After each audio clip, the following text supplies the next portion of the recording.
देखो next, accounts जो है वो funds raising becomes easy. Accounts की हेल्प से हमें फंड रेज करना, मतलब हमें लोन लेना भी इजी हो जाता है। ठीक है, अब देखो कोई भी पर्सन है वो किसे लोन देना पसंद करता है, जिससे लोन इजीली हमें रिकवर भी हो जाए। पर अगर आपके अकाउंट्स में प्रॉपर आपने वो बना रखी होगी, रिकॉर्डिंग कर रखी होगी सारी ट्रांजैक्शंस की, आपके पास फेयर आपकी इनकम स्टेटमेंट होगी, बैलेंस शीट होगी, तो ऑब्वियसली आप क्या कर सकते हो कि वो शो कर सकते हो कि हमारे पास अच्छी असेट्स हैं, अच्छी प्रॉपर्टी है। ठीक है, तो आपको खुशी खुशी कोई भी पर्सन जो है वो लोन देने के लिए तैयार हो जाएगा। True and fair depiction of state of affair of the business help the creditor to examine the books of business. तो कहते हैं अगर ट्रू होगा, सही दिखाया होगा, फेयर होगा, बिल्कुल अच्छे से दिखा रखा होगा, डिपिक्शन और state of affair of business, जितने भी आपके बिजनेस के अफेयर्स हैं, आपके जितने भी एसेट्स हैं, लाइबिलिटीज़ हैं, help the creditor to examine the books. ठीक है, इससे क्रेडिटर्स को हेल्प होगी, वो आपके बुक्स को एग्जामिन कर सकेगा, वो देख सकेगा कि हाँ इस बंदे को मुझे लोन देना चाहिए कि नहीं देना चाहिए। If they are satisfied with the financial soundness, और अगर वो आपकी साउंडनेस से सेटिस्फाइड होगा तो ऑब्वियसली आपको क्या दे देगा, लोन दे देगा।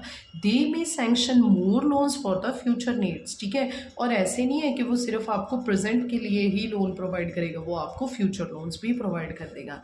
नेक्स्ट है एविडेंस इन द कोर्ट। ठीक है, जो आपका अकाउंट वो है, जो आपका अकाउंट्स है वो आपको फ्यूचर की एविडेंस में भी हेल्प करता है। ठीक है, एविडेंस का मतलब सबूत के तौर पे आप अकाउंट्स में दिखा सकते हो। मान लो कोई डेटर है या क्रेडिटर है, वो मान नहीं रहा कि मैंने, मान लो किसी क्रेडिटर्स के हमने 80,000 रुपीज़ देने हैं, वो कह रहा है कि नहीं मैंने तो आपका 1 लाख की ही डीलिंग्स हुई थी, तो आपके पास आपके वाउचर्स गिवन है, आपके पास एविडेंस में आपके पास बिल गिवन होगा। ठीक है, जो भी आपने सिस्टमेटिक रिकॉर्ड्स कर रखा होगा अकाउंट्स में, आप वो उसे शो कर सकते हो। तो accounting record can be used as an evidence in the court to sustainable the claim of the business. ठीक है, तो आप किसी भी पर्सन के क्लेम को, ठीक है ना, दिखा सकते हो कि ये पर्सन गलत क्लेम कर रहा है। ठीक है, आपके पास सबूत होंगे, एविडेंस होंगे in the way of accounting information. Since every transaction in the books is supported by some documentary proof. ठीक है, आपके पास डॉक्यूमेंट्री प्रूफ होंगे, मेमो होगा, cash memo, vouchers, bills, receipts. ठीक है, तो आप इसको अपने कोर्ट में पेश करके दिखा के, ठीक है ना, अपनी जो भी क्लेम्स हैं उनको सेटिस्फाइड कर सकते हो। तो अकाउंट्स हमें एविडेंस इन कोर्ट में भी हेल्प करता है। नेक्स्ट है कंपैरिजन।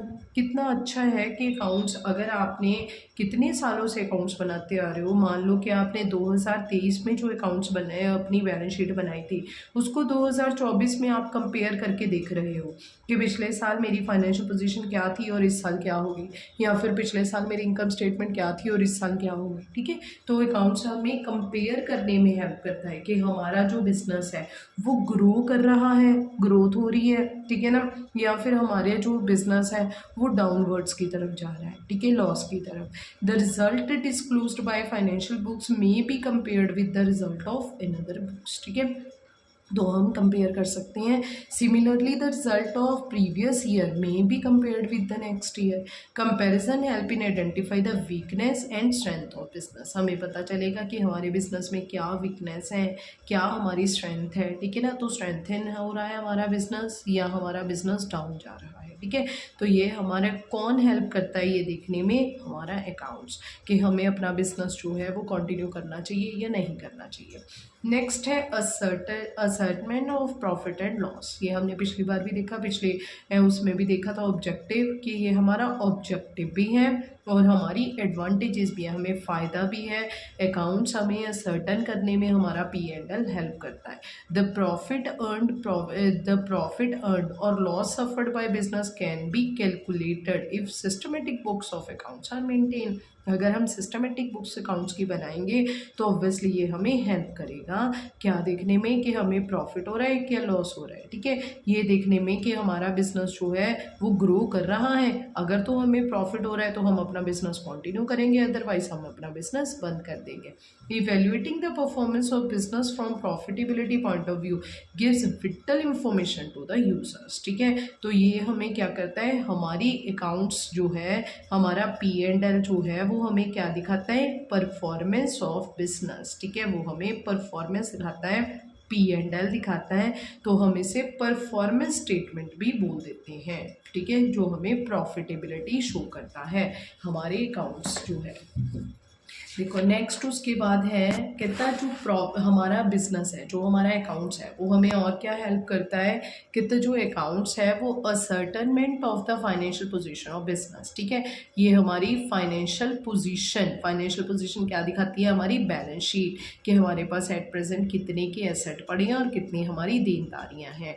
तो financial position of business certain bye preparing balance sheet position statement. In the balance sheet, the assets which business owns was recorded in the right hand side. तो हम ये देखते हैं कि जो हमने ओन कर रखे हैं, एंड द लाइबिलिटीज़ जो है हमारी which business owns are written in the left hand side, ठीक है, और जो लाइबिलिटीज़ हैं वो हम लेफ्ट हैंड साइड लिखते हैं। तो बैलेंस शीट जो है ना वो ऑपोजिट बनती है, इस साइड लाइबिलिटीज़ होती हैं और इस साइड एसेट्स होते हैं, ठीक है ना, बैलेंस शीट में। तो यहाँ पे बैलेंस शीट जो है वो हमारी क्या दिखाती है, फाइनेंशियल पोजीशन। तो जो अकाउंट्स हैं वो हमारी फाइनेंशियल पोजीशन भी शो करता है, फाइनेंशियल पोजीशन शो करने में भी हमारी हेल्प करता है और P&L शो करने में भी। नेक्स्ट